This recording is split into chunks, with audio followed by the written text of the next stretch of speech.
வணிகர் மாநாடு நடந்த பெருமை வந்து இங்கே ஆவடியில் தான் கேம்பகோளம் மைதானத்தில் முதல் வணிகர் தின மாநாடு நடந்தது. அங்கே இருக்கிறவங்க எல்லாமே தெரிஞ்சுக்கிட்டோம். இப்போ வணிகர் தலைவர் யாருமே அந்த மாநாட்டில் இல்லை. அந்த முதல் வணிகர் தின மாநாட்டில் கலந்து கொண்ட பெருமை, அதை நடத்திய பெருமை நம்மளுடைய மாநில தலைவர் முத்துக்குமார் அவர்கிட்ட தெரியும். அது எல்லாருக்கும் தெரிஞ்சுங்க. நீங்கள் முதல் வணிகர் தின மாநாடு நடந்து இங்கே ஆவடியில் கேம்பகோளம் மைதானத்தில் தான், சரிங்களா? அதனால் இந்த அம்பத்தூர் சுற்றுவட்ட பகுதிக்கு வணிகர் சார்ந்த ஒரு மிகப்பெரிய விஷயம் இருக்கும். ஏன்னா அப்போது அந்த சென்னை புனர் வணிகர் சங்க பேரவையில் மிகப்பெரிய பங்களித்தது வந்து இந்த அம்பத்தூர் பகுதி தான். இங்கே இருக்கின்ற மிகப்பெரிய வணிகர்களை கேட்டால் அது தெரியும். அப்போ அதில் ஒரு மிகப்பெரிய பங்கெடுத்தது நம்மளுடைய மாநில தலைவர் முத்துக்குமார் அவர்கள் தான். ஆனால் இன்னைக்கு வணிகர் சங்கங்கள் அதோட நோக்கத்தில் பயணிக்குதான்னு கேட்டிங்கன்னா இல்லை. எந்த ஒரு சிறு வணிகர்களும் நிம்மதியாக வணிகம் செய்கிறாங்கன்னு கேட்டால் இல்லை. அதுதான் உண்மை. இப்போ இசைக்கு கூட ஒரு மாதத்துக்கு முன்னாடி ஒரு பெரிய ஆர்ப்பாட்டம் ஒன்று நடத்தியிருந்தார். பாதையோர கடைகள் போட்டிருக்காங்க. அதாவது முதல்லாம் சாலையோரத்தில் சின்ன வியாபாரிகள் வியாபாரம் பண்ணுவாங்க. ஆனால் இன்றைக்கி அப்படி கிடையாது. உங்களுக்கு வந்து சூப்பர் மார்க்கெட்டில் என்ன பொருள் கிடைக்குதோ, மிகப்பெரிய மால்களில் என்ன பொருள்கள் கிடைக்குதோ அதெல்லாம் சாலைகளில் கிடைக்குது, சரிங்களா? எந்த அளவுக்கு ஆன்லைன் வணிகம் நம்முடைய வணிகத்தை பாதித்ததோ அதே அளவுக்கு சாலையோர கடைகளும் நம்மளுடைய வணிகத்தை பாதித்தது. அப்போ அதற்கு தீர்வு என்ன? அரசுக்கு அதை கொண்டு போகிறது எப்படி? அரசின் பார்வையில் எப்படி இருக்குன்னு கேட்டிங்கன்னா, எல்லாருமே அவங்க ஓட்டாக தான் பார்ப்பாங்க. சென்னை மாநகராட்சியில் ஒரு மோசமான ஒரு ஜியோ ஒன்று பாஸ் பண்ணாங்க. அதாவது சாலையோர கடைகளை சாலையில் போட்டுங்க. அந்த சாலையோர கடைகளுக்கு வாடகை நிர்ணயித்து அதை அங்கீகரித்தது சென்னை மாநகராட்சி. அதை எதிர்த்து நம்ம ஆர்ப்பாட்டம் நடத்திருக்கோம். அதுக்கப்புறம் அந்த ஜியோவை நிறுத்திருக்காங்க. எதற்காக இது சொல்கிறேன்னா, சங்கங்கள் எதற்குன்னா இது போன்ற விஷயங்களை அரசுக்கு கொண்டு சேர்க்கறது தான் சங்கங்கள். எந்த ஒரு தனிப்பட்ட வியாபாரியும் தன்னுடைய தொழிலை விட்டு அவனுக்காக தனியாக போராட மாட்டான். ஆனால் நீங்கள் ஒரு சங்கத்தில் ஒரு மெம்பராக இருந்தீங்கன்னா அதற்காக இந்த சங்கம் போராடும். உங்களுக்கு இந்த அடிப்படை கட்டமைப்பு பிரச்சனைகள் இன்னைக்கு வந்து இங்கே அரை மணி நேரம் ஆயிருக்கு.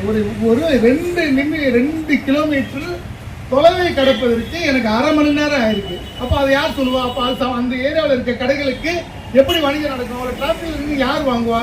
அப்போ அரசுக்கு இதை யார் கொண்டு போய் சேர்ப்பார்? நாம தான் கொண்டு போய் சேர்க்கிறோம். அப்போ இதற்கு தான் இந்த பகுதி வணிகர்கள் எந்த சங்கம் போராடுகிறாரோ அந்த சங்கத்தில் இணைஞ்சு நம்ம போராடணும்னு சொல்லுவோம், ஓகேங்களா?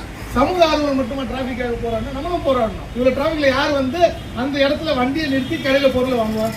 அப்போ எல்லாமே ஆட்டோமேட்டிக்காக மிகப்பெரிய சூப்பர் மார்க்கெட்டுக்கு போயிடுவாங்க.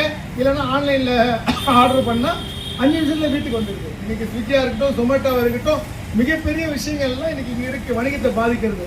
அப்போது இதுக்கு ஒரு சுமூகமாக ஒரு போக்குவரத்து நெரிசல் இல்லாத ஒரு போக்குவரத்து பயணம் இருந்தால் அந்தந்த கடைகளில் நின்று வாங்குவாங்க. அப்போ அதுக்கெல்லாம் யார் போராடுறது? அதற்காக தான் சங்கம். இப்போது இதெல்லாம் நம்ம மாநகராட்சி அதிகாரிகளுக்கு இந்த விஷயங்கள் எதுவுமே தெரியாது. காலையில் 9 மணிக்கு ஸ்லிப்பை கொண்டு வந்து கடையில் நின்றுவாங்க ஃபைன் போடுறதுக்கு, ஓகேங்களா? அப்போது அதை எதிர்த்து அவங்களுக்கு ஃபைன் போட வைக்காமல் இருக்குது இசைக்கு கோபால்ராஜா பொண்ணு ரோட்டில் உட்காருவாங்க. நடந்த உண்மை சூரப்பேட்டில் பார்த்துருப்பீங்க.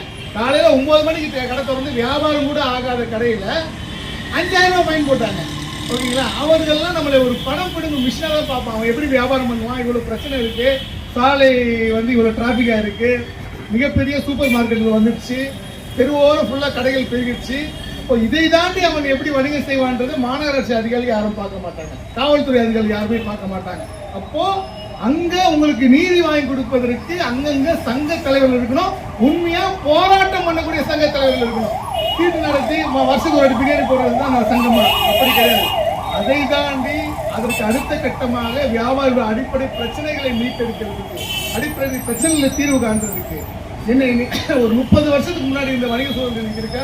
அன்னைக்கு ஒரு சின்னதாக ஒரு கடை வச்சவன் கொஞ்ச நாள் பெருசாக ஒரு கடை வைப்பான், அவன் ஒரு 10 கடையை உருவாக்குவான். ஆனால் இன்னைக்கு அப்படி கிடையாது. ஒரு கணவன் மனைவி சேர்ந்தா கூட தங்களுடைய வாழ்வாதாரத்தை காப்பாற்றிக் கொள்றது வணிகம் நடத்தி எவ்வளோ பெரிய விஷயமா இருக்கு.